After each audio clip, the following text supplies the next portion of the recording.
Alpha Omega.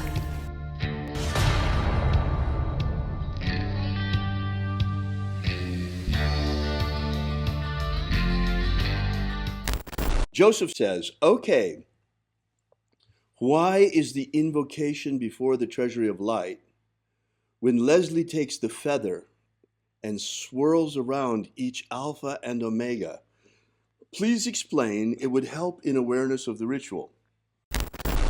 Take a nice deep breath and feel into your body. Wiggle your fingers and toes, roll your shoulders, arch your back, push your belly out, really breathe in as much air as you can. Stretch all your muscles and exhale completely. And as you are breathing deeply and feeling deeply into each and every bit of your whole self, visualize yourself as the tree of life, however it is you imagine that tree to be, and grow your branches up high into alpha sky. Drive your roots down deep into omega earth.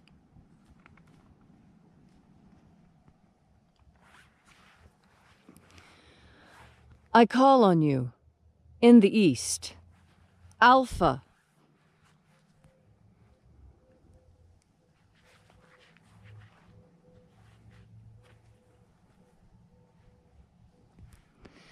I call on you in the west, Omega.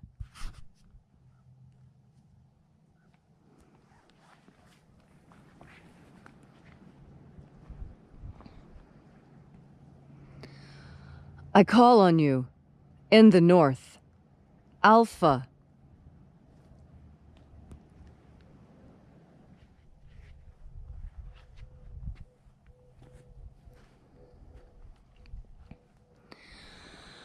I call on you in the south, Omega.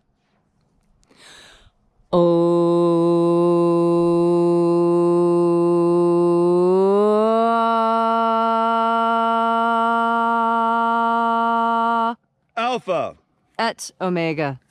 The beginning And the end. and the path of the sun between.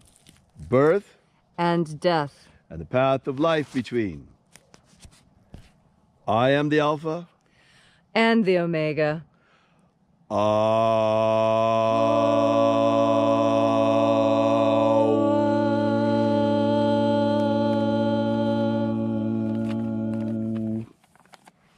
Okay, when I was putting together this for the Alpha Omega, I went back to original sources, things that were written by magicians during the time that Jesus was purported to live, and in the same geographic region. And I read through 500 or 600 different rituals and spells and different magical procedures, and noticed that there was a definite pattern, a pattern very different from that which we use today. Today, magicians, when casting a circle, will go from one direction and then move through them.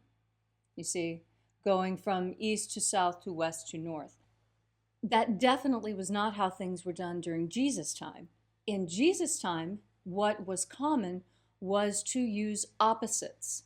And the idea was that by invoking first one side and then the other opposite side, that what you were doing was creating a balance within. And so each time an action was made, an equal and opposite reaction was done in order to balance the energies. Right. And so when you call up as alpha, of course, logically, down is going to be omega, and that completes the circuit. Right. I did it because it is historically accurate for the time period. And being an archaeologist, my specialty was experimental archaeology. I actually made the tools I was studying and went out into the field and used them as they were purported to have been used. Wow. Because when you do that, you learn a lot. You learn a lot about how the marks on the tools are made because different activities leave different wear patterns. Wow. And I used exactly the same methodology for Magick, knowing that the wear patterns that I'm looking for are actually energetic sensations within myself and my environment.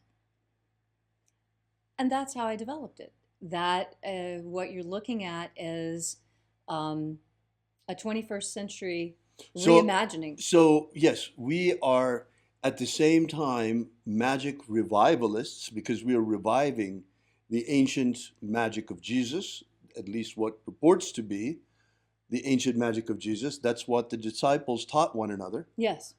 And at the same time, we are as well recreationists because what came down to us is fragmentary.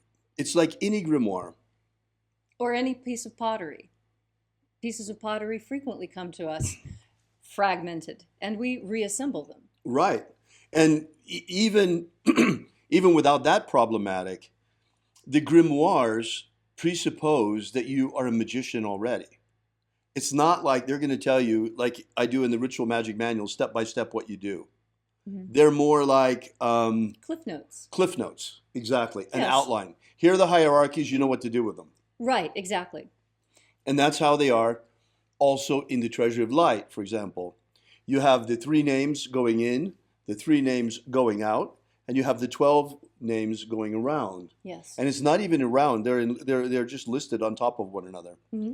So, you know, as magicians, of course, we had to recreate what, to the best of our ability, Mm-hmm. is how quite likely the ritual was very nearly done back then. Yes, there have only been 1 or 2 conscious changes that I have made that differ from the original methodology used.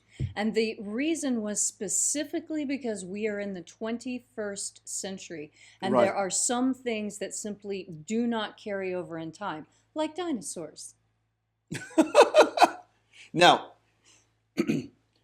another piece of this is that we find not only in ceremonial magic and in Wicca, Mm-hmm. this notion of casting a circle. It's pretty ubiquitous, isn't it? It is. In fact, the circle is, so far as archaeologists can determine, the first shape associated with religion. Wow. And that's for a lot of reasons. We naturally dance in a circle when we dance around something. Right. The 2 luminous bodies in the sky are round. It lends itself, when a woman is pregnant, she is round. Roundness lends itself to the concept of deity very easily. If you, also in the Native American tradition, if you go to a Native American powwow, many different cultures, you're going to find different cultural expressions of north, south, east, west rituals. Yes, even in North America, different tribes have different colors associated with the 4 directions. And sometimes they'll be exactly opposite. It just depends on the tribe you are in. So we kept that in mind. So likely it's going to begin, and these sort of rituals, they actually serve a function. They serve a function of centering. Yes. And in the case of the lesser banishing ritual of the pentagram, also of purification. Yes, that's true. You know, in fact, purification and banishing, as I'm clicking through my catalog of who does what, when, and where, and why, I cannot think of a culture that does not practice cleansing and purification before the beginning of a ritual. Interesting. It's ubiquitous. Yes. It's a cross-cultural constant, of which there aren't very many. So what's unique, well, it's not unique, but Leslie's correct. You do see, in the time period, you see lots of things like this. Yes. Like, for example, there are several different rituals you can find in the Greek magical papyri, or the PMG, they call it for short, among scholars, that have these rituals that are in the north, south, east, and west, and above and below. Yes. Also, the Rose Cross ritual Mm-hmm. in the Golden Dawn has the same pattern of the four quarters and above and below. Yes, some Native American tribes recognize above, below, and center, Right. as do many tribes in As East do Asia. some of the Greeks, as does some of the Greek magic of the period. Yes, yes. Southeast Asia still uses that, to the best of my memory. So, yeah. So this is not something that we just kind of pulled out of thin air, but we took the grimoire that we have in the Bruce Codex Yes. with the secret names of the angels. This is the treasury. It's incredible. The secret names to call them. Yes. He left them to us. And that's what we're using. Mm-hmm. It's an incredible treasure. That's an incredible treasure. It is one of the greatest treasures of the Western world, and we're bringing it to you, folks. What I find so fascinating about it is, as an archaeologist, looking at all of the different materials that are available Mm-hmm. for that time period, and just seeing how, what's the word? Drowned in magic everyone was at that time period. Magic was ubiquitous. It was everything. Magic was as important as money and was talked about and used as frequently. Right. The other thing that's really unique about that ritual, that the way that you created it, Leslie, and that we practice it in the Alpha Omega, Mm-hmm. is that rather than working in a circle, it works with opposites. Right. It works north to south, east to west, above to below. Yes. So what's very interesting there is what you're doing. Mm-hmm. What she's up to is she's creating with this part of the ritual.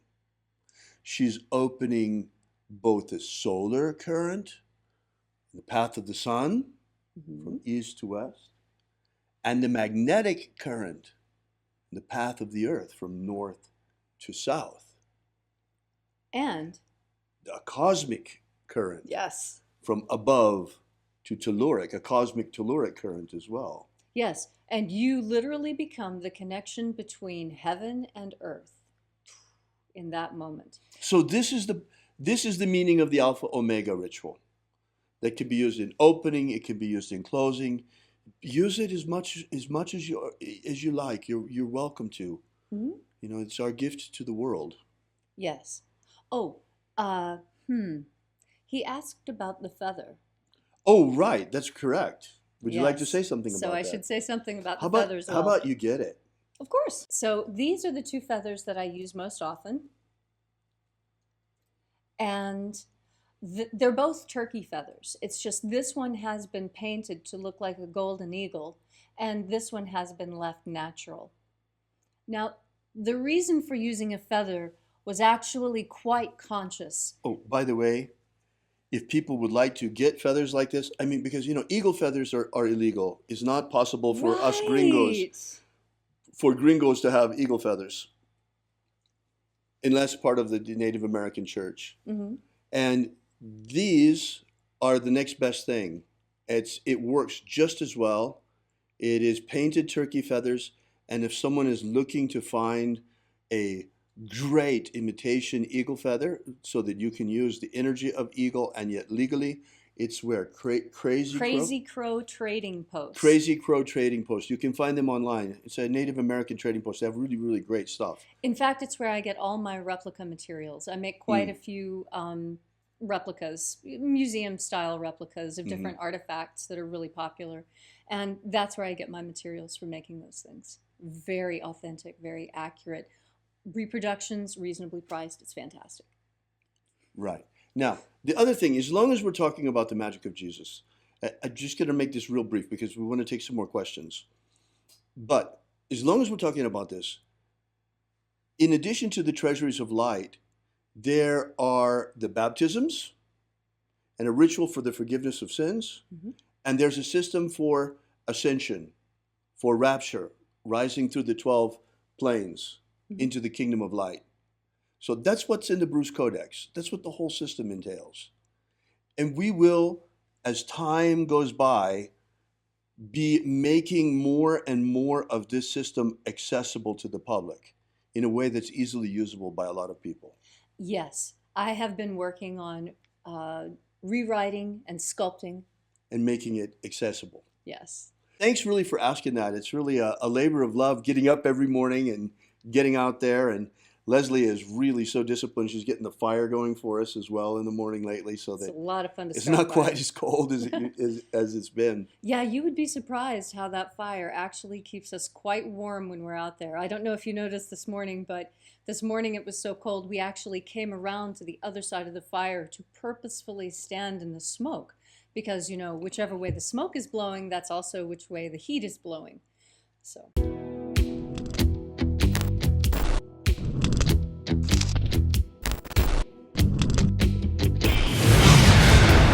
Yesterday we released this brand new ebook, Was Jesus a Magician? Give you the basic background of the rediscovery of the lost books of Yahweh, how it happened, why they were repressed, why it is that the magic of Jesus was nearly destroyed and wiped from the face of the earth, and the miracle by which it survived. How we only have one precious manuscript of this ancient knowledge, and that's truly all there is left. Well, maybe in the Vatican they have it, but they're not about to give us that to fill in the little gaps that we've found.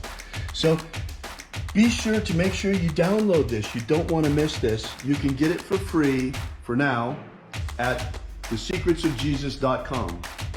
Thesecretsofjesus.com.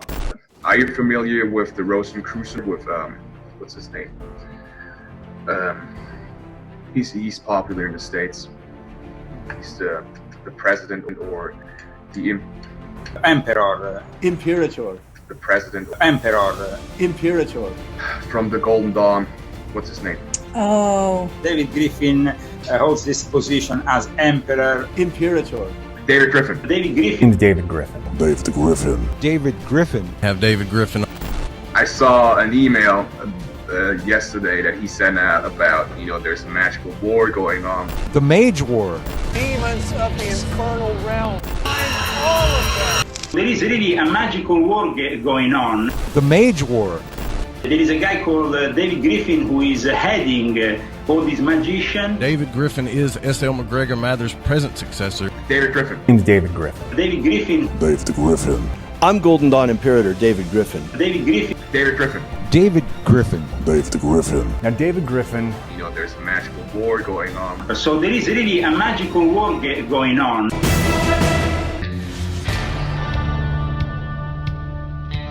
Alpha Omega.